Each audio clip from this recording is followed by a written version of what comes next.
হাগ্ৰামা মহিলাৰী ডাঙৰীয়া যেটো কৈছে যে গাখীৰ নিদিয়া গৰু বুলি একচুয়ালি হাগ্ৰামা মহিলাৰী স্যাৰে 17 বছৰ কি দিছিলে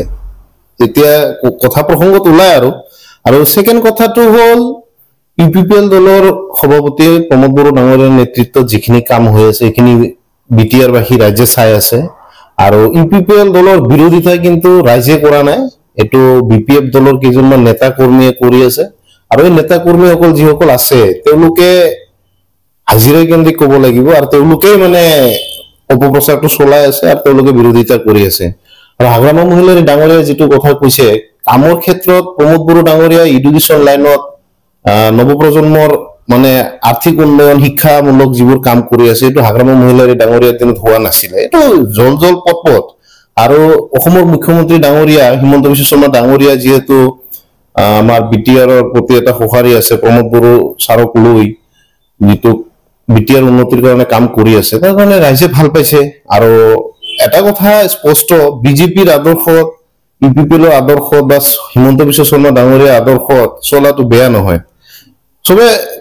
বিটিআৰ বাহি শান্তি পোৱা মানে কি সবে শান্তি পোৱা এটো হাগ্ৰামা মহিলাৰী ডাঙৰীয়াৰ বিপিএফৰ কেইজনমান নেতাই বিচৰা নাই হেতু ডাঙৰ কথা নহয় আৰু কেইজনমান নেতা তেওঁলোকে হাগ্ৰামা মহিলাৰী ডাঙৰীয়াৰ বিপিএফ দলৰ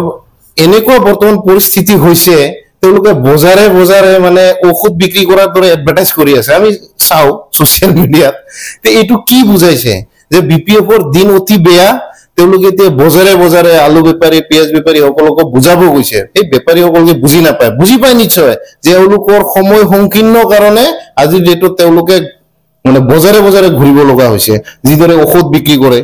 ফেৰিওলা সকলে ঔষধ বিক্ৰী কৰে কিবা ভাঙাচুৰা বেপাৰীৰ দৰে মানে বজাৰে এডভাৰটাইজ কৰি আছে এইবোৰ মানে মিনিংলেছ আৰু ইয়াৰ পৰা বুজা যায় যে বিপিএফ দল বহুত দুৰ্বল হৈছে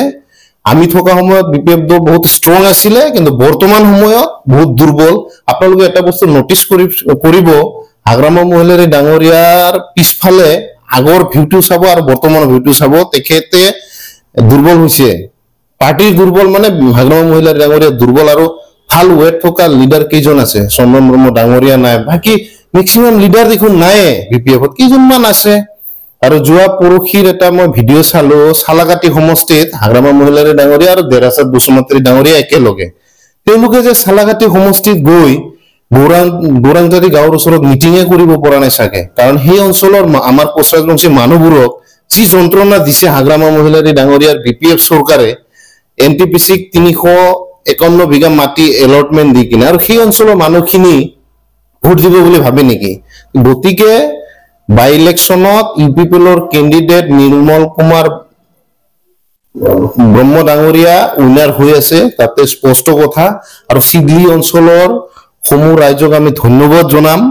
যে আপোনালোকে ভাল ব্যক্তি এজনক এমপি হিচাপে পঠাইছে আৰু এজন ভাল ব্যক্তিক আপোনালোকে এমএলএ হিচাপে পঠাওক সমষ্টিটো ডেভেলপ হোক বিপিএফৰ হাগ্ৰামা মহিলাৰী ডাঙৰীয়াৰ যিসকল নেতৃত্ব তেওঁলোকে নিজে নাজানে আৰু এটা কথা স্পষ্ট মই আপোনালোকক কলো বিটিসি ইলেকশন শেষ হোৱাৰ পিছত চাব হাগ্ৰামা মহিলাৰী ডাঙৰীয়াৰ লগৰ আৰু কেইজনমান নেতা এনে মানে দল এৰি দিব বিটিসিও এৰি দিব এইখিনিয়ে কলো কিন্তু আমিতো বিটিসিতে থাকিব লাগিব গতিকে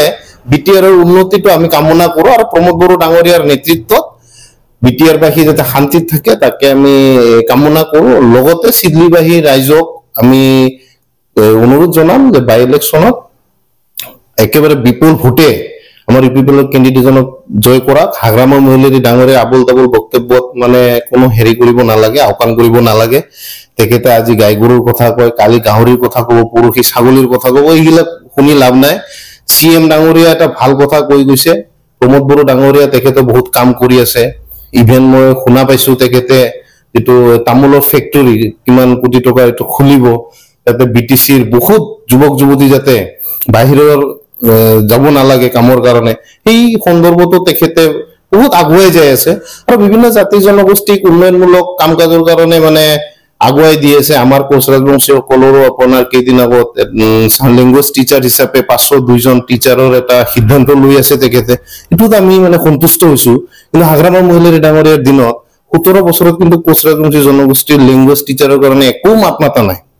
তেওঁলোকে মানে একনায়কত্ববাদ চলাই আছিল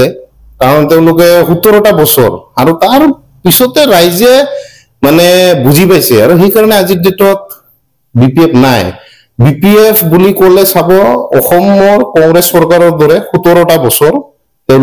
15 বছৰ শাসন চলাইছে এতিয়া কংগ্ৰেছ একেবাৰে শেষ BPF একেবাৰে শেষ হৈ যাব অহা BTC ইলেকশ্যনত 7টা মান পাব পাৰে আইডিয়া আৰু 7টা পাব হাগ্ৰামা মহিলাৰ ডাঙৰীয়াৰ দিনত 7টা সমষ্টি পাব তাতকে বেছি নাপায় এখিনি কলো মানে হাগ্ৰামা মহিলাৰ তেখেতে কৈছে কি আপোনাৰ প্ৰমোদ বড়ো চৰকাৰ সময় এই সময় মানে দুটা কৈ উগ্ৰপন্থী ই সংগঠন নতুনকে হৈছে আৰু শান্তি হোৱা নাই বুলি তেখেতে কৈছে অশান্তিকে এতিয়া চৰকাৰ অশান্তিটো এতিয়া ৰাইজে ক'ব হাগ্ৰামা মহিলাৰ ডাঙৰীয়াৰ দিনত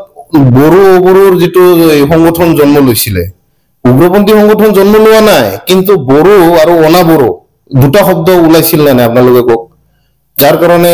বড়ো অনাবড়ো সংগঠন জন্ম লল অনাবড়ো মানুহখিনিক আতংক কৰাৰ এটা সৃষ্টি BTC হাগ্ৰামা মহিলাৰ থাকা সময়তো যদি এনেকুৱা হয় পৰিস্থিতি এটা জাতি জনগোষ্ঠীৰ মাজত বিভেদ হৈছিল এটোতো এটা হেৰি আছিল না